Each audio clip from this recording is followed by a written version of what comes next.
नमस्कार दोस्तों, मैं महेंद्र एआईटी गुरुकुल में टैली एक्सपर्ट की क्लास में आप सभी का स्वागत करता हूं। दोस्तों आज हम लोग सीखने वाले हैं पेमेंट वाउचर। दोस्तों पेमेंट वाउचर होता क्या है? पेमेंट वाउचर जब किसी व्यवसाय में नकदी या बैंक के माध्यम से कोई भी पेमेंट किया जाता है तो इस तरह के ट्रांजैक्शन की एंट्री पेमेंट वाउचर में होती है।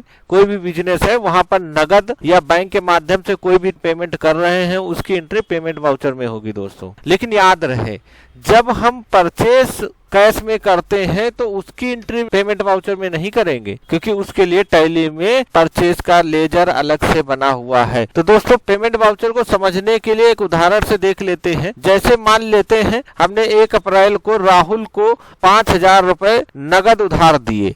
अब इसकी एंट्री कैसे करेंगे? दोस्तों किसी भी एंट्री में डेबिट क्रेडिट करने के लिए सबसे पहले अकाउंट कितने प्रकार के होते हैं और अकाउंट के बारे में मालूम होना चाहिए। जब तक आप अकाउंट में एक्सपर्ट नहीं होंगे तब तक डेबिट क्रेडिट करने में कंफ्यूजन बनी रहेगी। दोस्तों याद रहे, किसी भी एंट्री को पास करने में हमेशा 2 खाते प्रभावित होते हैं। जैसे इसमें हमने राहुल को नगद रुपए दिए हैं तो इसमें 2 खाते कौन से हो रहे हैं? एक तो कैश होगा और दूसरा राहुल पार्टी का नाम।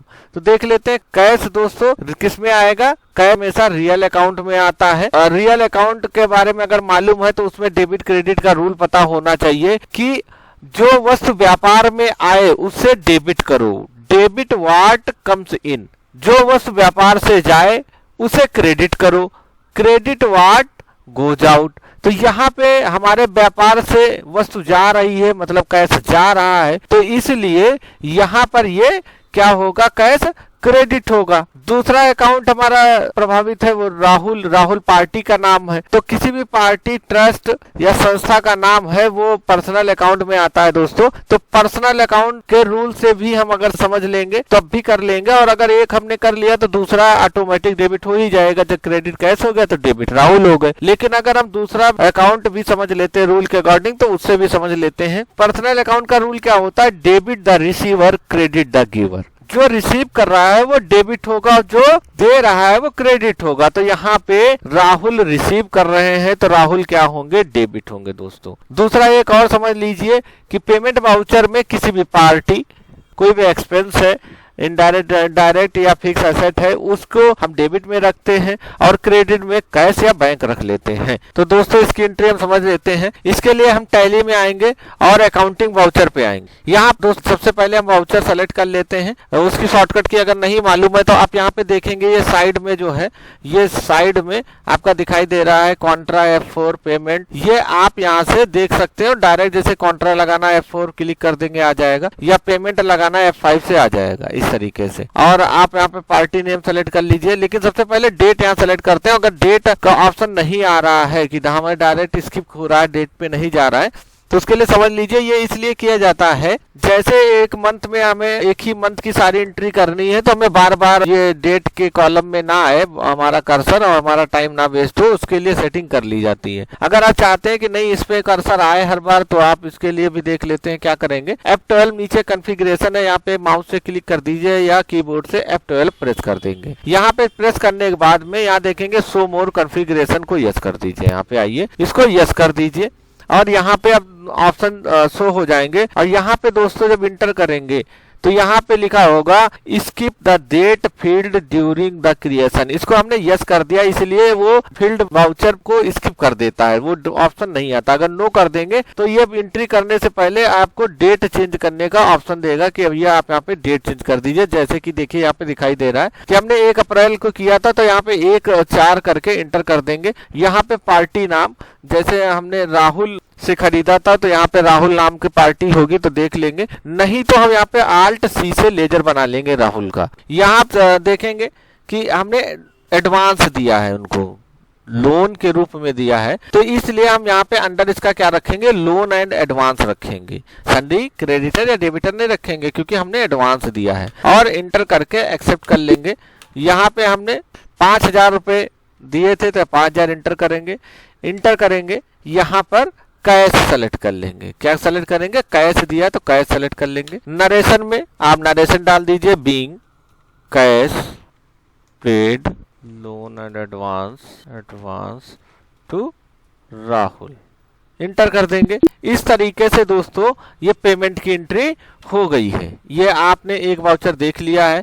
और इसी तरीके से अब दूसरी एक एंट्री देख लेते हैं, बैंक से ट्रांजैक्शन कैसे होगा। अगर हम पेमेंट कर रहे हैं बैंक से, उसकी एंट्री कैसे करेंगे। मान लेते हैं दोस्तों 1 मई को हमने स्टेट बैंक ऑफ इंडिया का 30,000 का चेक देकर कार खरीदी। तो दोस्तों इसमें हम समझ लेते हैं, हमने जैसा बताया था किसी भी एंट्री में 2 खाते प्रभावित होते हैं। तो इसमें अगर हम 2 खाते देखेंगे तो हमने 1 मई को स्टेट बैंक इंडिया का चेक देकर एक कार खरीदी है। तो हमारे इसमें 2 खाते कौन से दोस्तों प्रभावित हो रहे हैं, ध्यान दीजिएगा। एक तो कार, देख रहे हैं कार खरीदी है, एक खाता ये हो गया। दूसरा हमने चेक के माध्यम से पेमेंट किया है, तो हमारा वो हो गया बैंक। तो दोस्तों सबसे पहले कार देख लेते हैं। पहला हमारा हुआ कार, और कार जो है संपत्ति है, एसेट है। तो कार किस में आएगा दोस्तों, रियल अकाउंट में आएगा। और फिर से बता रहे हैं रियल अकाउंट रूल जैसा कि होता है कि जो वस्तु व्यापार में आए उसे डेबिट करो और जो वस्तु व्यापार से जाए उसे क्रेडिट करो। तो यहाँ पर कार जो है हमारे व्यापार में आ रही है, हमने कार खरीदी है तो हमारे पास आ रही है, इसलिए कार डेबिट होगा।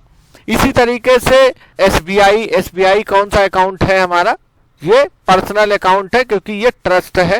और पर्सनल अकाउंट का रूल जैसा बताया था, debit the receiver and credit the giver. तो जो दे रहा है वो क्रेडिटर होगा, जो दे रहा है वो क्रेडिटर होगा। तो बैंक ने दिया है तो बैंक क्या होगा, क्रेडिट होगी। तो दोस्तों इसकी भी एंट्री हम लोग देख लेते हैं कैसे करेंगे। इसके लिए भी दोस्तों यहाँ पे डेट डाल देते हैं 1/5, इंटर कर देंगे, ईयर ऑटोमेटिक आ जाता है। और यहाँ पे हम एक लेजर बना लेते हैं कार का, जो कि पहले से दोस्तों बना हुआ है कार का। अगर पहले से बना उसको दोबारा ओपन करना है तो क्या करेंगे, उस लेजर पे आएंगे और कंट्रोल इंटर प्रेस कर दीजिए। कंट्रोल इंटर प्रेस करेंगे तो आपका लेजर ओपन हो जाएगा। और यहाँ देखेंगे कि इसका अंडर फिक्स एसेट लगा हुआ है और इंटर करके एक्सेप्ट कर लेंगे। और हमने 3 लाख रुपए का लिया है तो 3 लाख रुपए इंटर कर देते हैं, इंटर कर देंगे। यहाँ पर हमने एसबीआई बैंक का चेक दिया हुआ है तो यहाँ पे एसबीआई का देखते हैं, एसबीआई का लेजर बना हुआ है, एसबीआई का लेजर बना हुआ है, इंटर कर देंगे। देखते हैं इस लेजर को भी ओपन करके कंट्रोल इंटर प्रेस कर दीजिए तो लेजर ओपन हो जाएगा। यहाँ पे आप सारी डिटेल भर सकते हैं इस तरीके से और 3 लाख रुपए आ जाएगा। जैसे इंटर करेंगे तो इसकी ये डिटेल आ जाएगी चेक की, तो इंटर करिए। यहाँ पे देखेंगे चेक की डिटेल आप भर सकते हैं इस तरीके से। और ज़्यादा डिटेल शो करने के लिए कॉन्फ़िगरेशन पे जाएंगे और यहाँ पर आप ईमेल आईडी अगर शो करना चाहते हैं और क्रॉस बेनिफिशियरी कोड, ई पेमेंट या ई ट्रांसफ़र करने के जितने भी तरीके हैं आप इनको कर सकते हैं कि आप पेमेंट किस मेथड से कर रहे हैं, ये भी आप कर सकते हैं। इसको ऑन कर देंगे और इस तरीके से आप ईमेल आईडी भी शो कर सकते हैं। यहाँ पे आप नरेशन डाल देंगे और यहाँ पे चेक नंबर आप इंटर कर देते हैं, जो भी चेक नंबर हो जरूर डाल दें। और इस तरीके से दोस्तों हम पेमेंट की एंट्री कर लेते हैं। तो दोस्तों आपने देखा कि पेमेंट की एंट्री किस तरीके से की जाती है। और इसको देखना है अगर तो आप यहाँ पे आइए, डिस्प्ले मोर में आएंगे, यहाँ पे डे बुक में आएंगे। हमने पहले से बहुत सारी एंट्री कर रखी हैं तो यहाँ पे सारी एंट्री आपको देखनी पड़ेंगी। और अगर आपको देखना है तो आप डेट वाइज भी देख सकते हैं कि हमने कहा कि हमें 1 मई की देखनी है तो 1 मई में हमने कार और रोहन की एंट्री की हुई है। ये कार की एंट्री है जो हमने की थी। और इससे पहले हमने एक एंट्री की थी 1 अप्रैल को, तो F11 दबा के 1/4 दबा दीजिए। 1 अप्रैल में जितनी एंट्री है वो आ जाएंगे दोस्तों। इस तरीके से हम पेमेंट की एंट्री कर सकते हैं। पेमेंट वाउचर समझने के लिए वीडियो 1 से 2 बार देखें। नेक्स्ट वीडियो में हम लोग देखेंगे रिसीव वाउचर की एंट्री कैसे करते हैं। धन्यवाद, जय हिंद।